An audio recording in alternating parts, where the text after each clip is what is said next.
अधिवेशन आहे आणि जोरदार फटकेबाजी यावेळेला महाविकास आघाडीच्या वतीनं होईल असं दिसतंय. कुठले मुद्दे ऐरणीवर असणार? अनेक मुद्दे आहेत हो. हे बाय बाय अधिवेशन आहे. काल उद्धवसाहेब ठाकरे जे म्हणाले तेच सत्य आहे की ह्यांना निरोप समारंभ आहे अधिवेशन, बाय बाय अधिवेशन. या महाराष्ट्रातल्या जनतेच्या मनात काय आहे हे त्यांनी लोकसभेत दाखवून दिलं.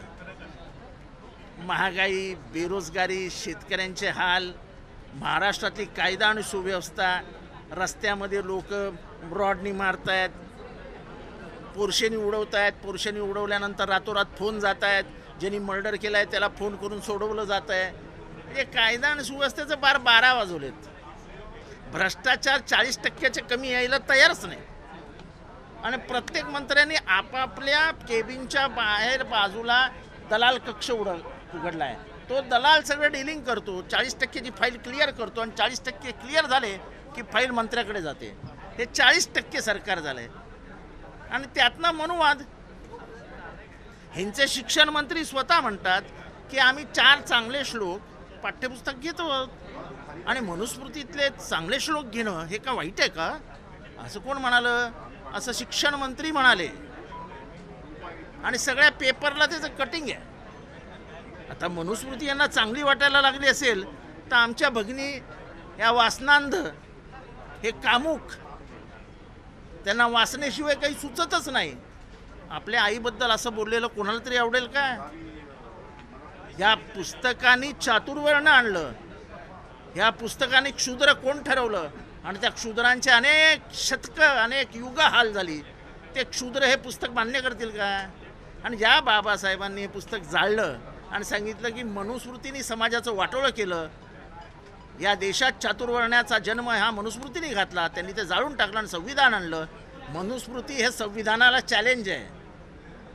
ते मनुस्मृतीचे श्लोक जर तुम्ही आणणार असाल तर तुम्ही मनुस्मृतीचा चंचू प्रवेश करू इच्छित होतात, मान्य करा. अजून कुठे कधी ते बोलले दीपक केसरकर की आम्ही आणणार नाही म्हणून? जे आणणार बोलले ते आणणार नाही असं म्हणतच नाहीत. नको नको ते येऊन बोलतात, नको नको ते येऊन बोलतात.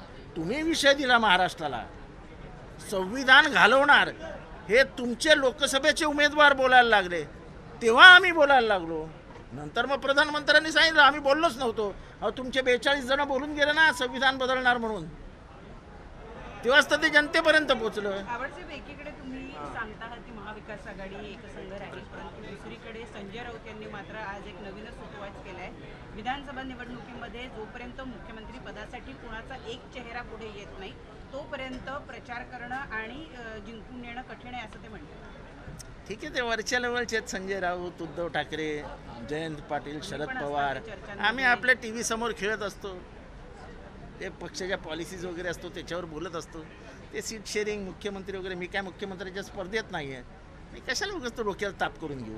सर 8वी पास नरेंद्र मेहतांनी नाही ऐक एक मिनिट. पण याच मुद्द्यावरून म्हणजे मुख्यमंत्री पदाच्या मुद्द्यावरूनच 2019ला शिवसेना आणि भाजप वेगवेगळी झालेली होती. आता महाविकास आघाडी एकसंघ असताना हा विषय येत्या काळामधल्या दुहीचा ठरणार नाही असं वाटतं का? अजिबात महाविकास आघाडीमध्ये कुठलीही दुही होणार नाही.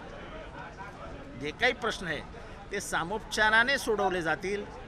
कारण का आता वरचं नेतृत्व हे प्रचंड प्रगल्भ नेतृत्व आहे. तिथे राहुल गांधी आहेत, इथे उद्धव ठाकरे आहेत आणि मध्ये शरद पवार आहेत. सर 8वी पास नरेंद्र मेहतांनी मुंबई पदवीधरसाठी मतदान केलं आहे. उत्तम प्रगती आहे, उत्तम प्रगती, उत्तम प्रगती. महाराष्ट्रामध्ये शिक्षणाचं किती भलं होतं आहे. 8वी पास माणूस ग्रॅज्युएट म्हणून सर्टिफिकेट मिळवतो, त्याचं भरलेला फॉर्म पास होतो. काय कमाल आहे, कमाल आहे महाराष्ट्राची.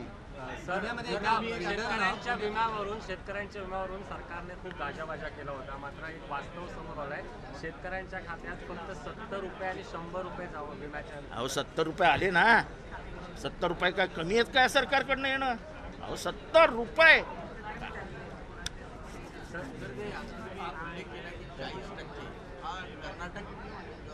कर्नाटक पॅटर्न चालू आहे. आता शेवटचे दिवस चालू आहेत. 250 कोटीची एक फाईल एका मंत्र्याकडे गेली, त्या मंत्र्यांनी फाईल फेकून दिली. नाही 250 कोटीची कसली फाईल घेऊन येत आहे? ही 1000 कोटीची फाईल बनू शकते. ही 250 म्हणजे 1000 कोटीची फाईल बनली. 40% 400 कोटी रुपये आले. मग वाटा बिंदास. मग प्रत्येक मतदारसंघामध्ये 60-60 कोटी 70-70 कोटी कॅश वाटली गेली. 1000-1000 5-5 रुपये मताला दिले गेले. लोकशाहीचा गळा घोटण्याचं काम जोरात सुरू आहे, जोरात. सर 10 वर्षाहून अधिक वर्ष देशात मोदींचं सरकार आहे, रेल्वे खातं त्यांच्याकडे आहे, मात्र मुंबईत रेल्वेचे सर्वाधिक अपघात होत आहेत. जगातली सगळ्याधिक लज्जास्पद. आपल्याला गरीब माणसाची ओळखच नाही. आपण रेल्वेचे साधे डब्बे कमी केले आणि एसी डब्बे वाढवले. मरतायत गरीब माणसं पडून. आता श्रीमंतांचा जमाना आहे ना. वंदे भारत सारख्या ट्रेन येत आहेत एसी मधनं. मेल ज्या पूर्वी गरिबांना घेऊन जायचा गावोगावी, पॅसेंजर ज्या पूर्वी घेऊन जायच्या गावोगावी, झाल्या बंद झाल्या. आता आपल्याला गरज नाही पॅसेंजर बिसेंजरची. आपल्याला तर श्रीमंतांसाठी देश चालवायचा आहे. कसले कोर्ट? कुठलं कोर्ट? कोर्टाचे आदेश मानतात काय? इलेक्शन कमिशनमध्ये मुख्य न्यायाधीश सर्वोच्च न्यायालयाचे असले पाहिजे असं कोर्टाने दिलेला आदेश होता. आपण लोकसभेत गेलात आणि तो आदेश बदलून घेतलात. आता शक्य नाही होणार. आता 240 विरोधात आहेत. पण जेव्हा तुमच्याकडे ॲब्सोल्यूट मेजॉरिटी होती तेव्हा तुम्ही लोकशाहीचा गेले 10 वर्ष गळा कसा दाबत होतात हे अख्ख्या भारताने बघितलं.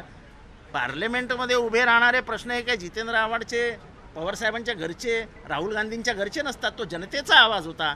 तो जनतेचा आवाज कसे तुम्ही पाय देऊन गळ्यावर ते दाबून टाकायचे हे स्पष्ट दिसत होतं. पुण्यामध्ये एका बिल्डरनं एका शेतकऱ्याला बंदूक लावलेले आहे, व्हिडिओ व्हायरल झाला. कसं बघताय कायदा सुव्यवस्थेचा? पुण्यामध्ये काही शक्य आहे.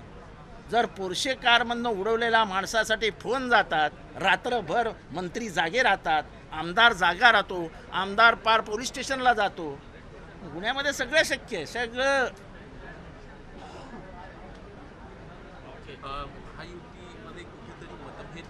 मला महायुतीबद्दल एकही प्रश्न विचारू नका. मला दुसऱ्याच्या घरात बघायची सवय नाही. पण कोल्हापूरमध्ये जे वातावरण सध्याला पाहायला मिळत आहे समरजित घाटगे विरुद्ध, मला त्यांचं काही घेणं देणं नाही. पण तुमचेच नेते होते असं कोण? असं होते होते होते होते होते